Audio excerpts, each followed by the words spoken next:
ઘણી બધી વસ્તુ તો મને બિલકુલ સમજાતી જ નથી કે આ દિવસે આ નહીં કરવાનું, આ દિવસે આ નહીં કરવાનું. મારું ઊંધું છે. હું 11ના દિવસે જ સૌથી પહેલાં ચોખા ખાઉં. હું જે દિવસે વાળ ના કપાવવાનો હોય એ દિવસે જ વાળ કપાવું, નખ ના કપાવ એ દિવસે જ નખ કાપતો હું, માથામાં તેલ ના નાખવાનું એ દિવસે જ તેલ નાખતો હું.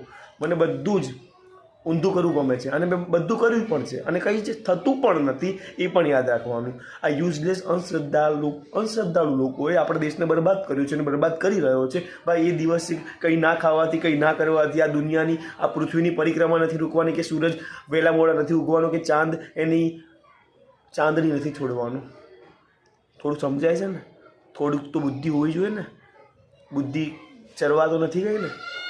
આઈ એમ ટેલિંગ યુ, બધું જ કરાય બધા જ દિવસે. આઈ થિંક તમે એક ઓમકાર નથી સાંભળ્યું, એટલા માટે સાંભળજો. પંજાબી અને શીખ ધર્મનો સૌથી, અને મારા માટે, મારા જીવનમાં લાઈફ ચેન્જિંગ એ મંત્ર છે.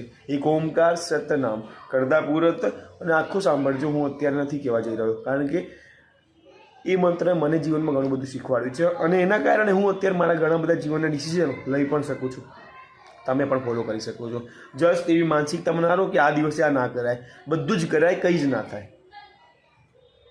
અને વિશ્વાસ ન થતો હોય તો કરીને પણ જોજો, અને કંઈ થાય તો મને કહો છો. મગજમાં અંધશ્રદ્ધા છોડો અને પાવરફુલ થોટ્સથી બનો.